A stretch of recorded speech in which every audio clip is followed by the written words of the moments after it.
November 10th, 2018.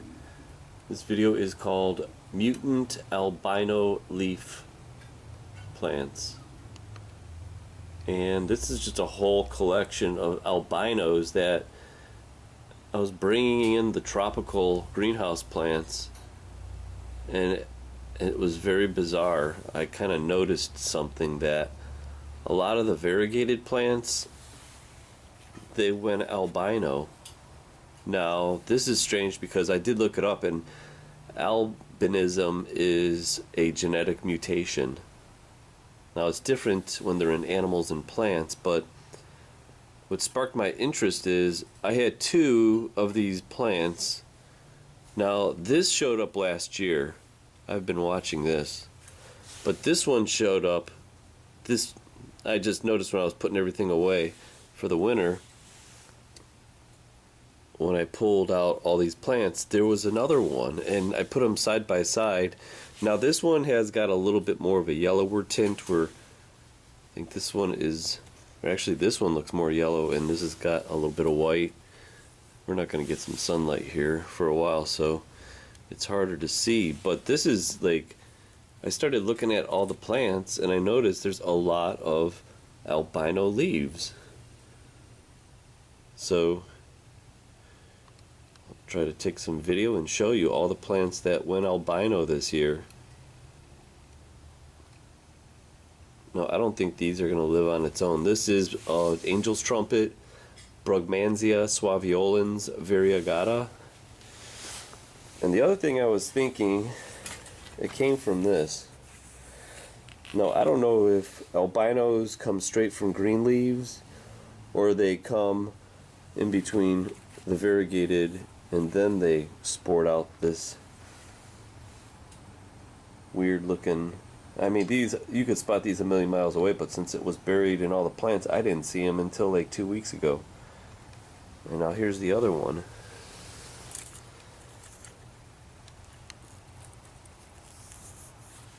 Now it's cold in the greenhouse, so I'm starting to lose all the leaves, and so I'm doing this video. But these leaves were a lot bigger about a month ago, so they won't live on its own. That's why it's actually this shoot that popped out. Actually, it's this guy right here. It looks like all the buds and the stem is yellow too, or golden.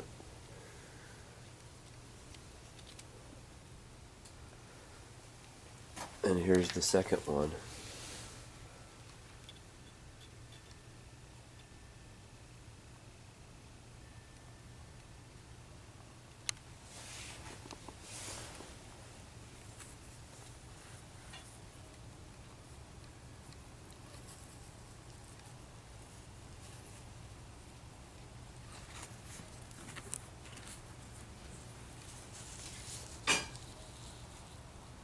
Look at it, it's pure white as snow.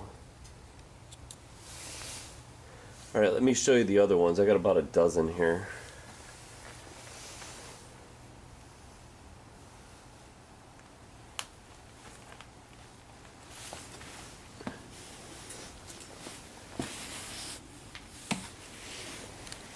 Now this one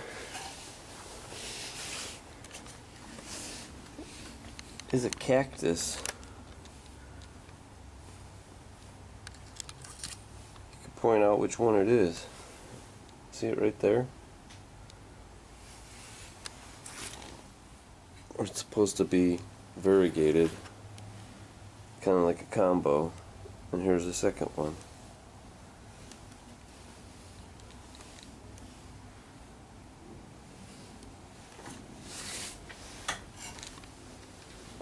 Look at this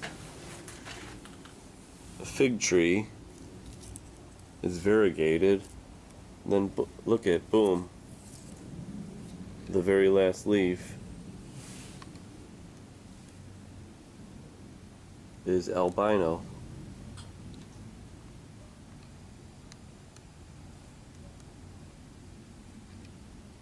Now, sometimes this might be normal, I guess, but it's just weird that there's just so many of them.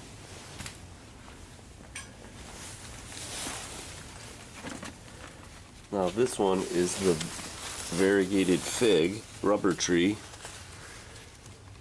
See it? I spotted it. That's another pure white albino leaf. You can see the green. It's a hibiscus next to it though.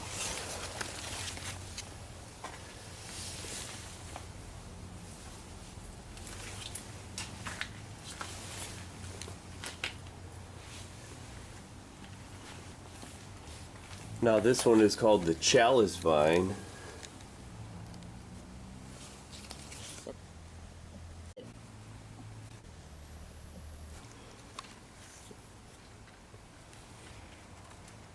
They turn more white now, but look at that. That is an albino.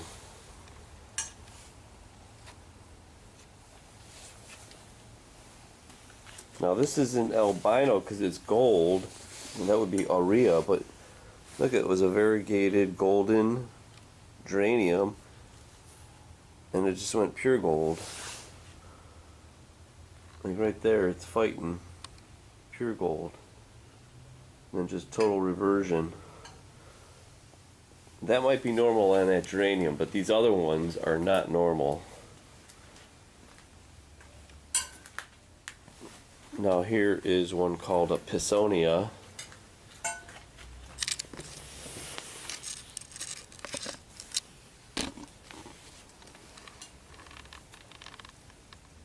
Right here.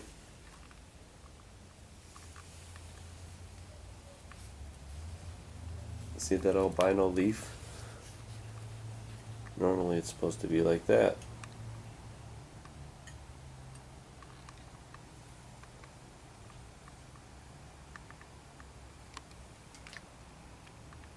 Pisonia, I don't know the common name. And then even look at this hibiscus. And now I know there's bunches of branches, so maybe I'm playing the odds, but on all the other ones, there are no white ones. Like, look down in here now. See that? That's pure albino, and there's one too.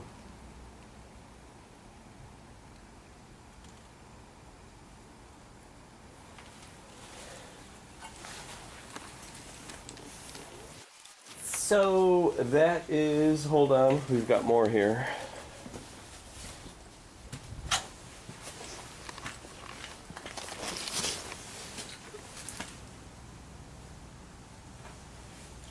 I spotted some more. Right here, look at this. Bougainvillea. Variegated. But check it out. Those all popped up.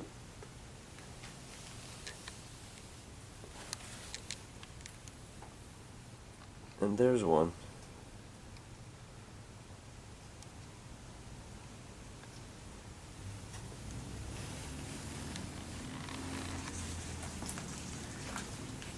And last but not least, I grew a lot of the variegated nasturtium outside, which we got them frozen, but a lot of them turned white instead of staying variegated.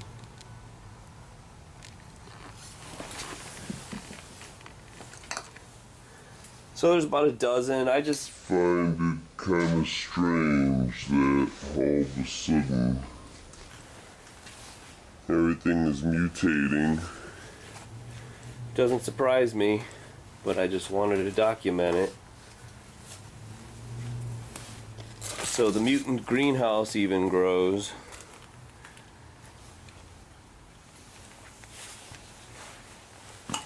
And that's where it all started. Was these lovelies. Now you couldn't even root these on their own because I don't think albino plants could live on their own. That's why they're not parasites, but they couldn't live without that chlorophyll energy being created. And these would probably get burned out. but they are very interesting oddities. So albinos are popping up everywhere in the mutant garden. And if plants are indicators of the environment, they are definitely telling us something. And I think they're trying to tell us that our environment is definitely corrupt with pollutants and genetic disrupting Compounds.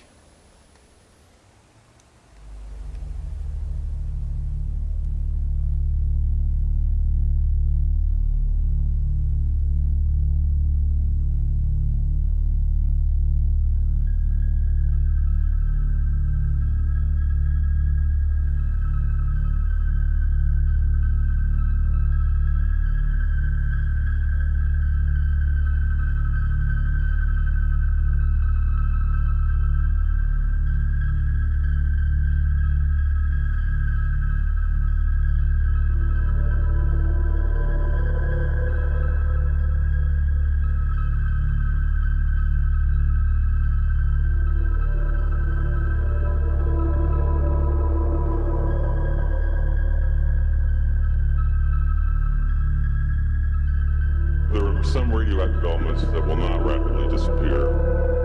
It is these long-lived radionuclides that will remain to negatively affect the health of all complex life forms that are exposed to them.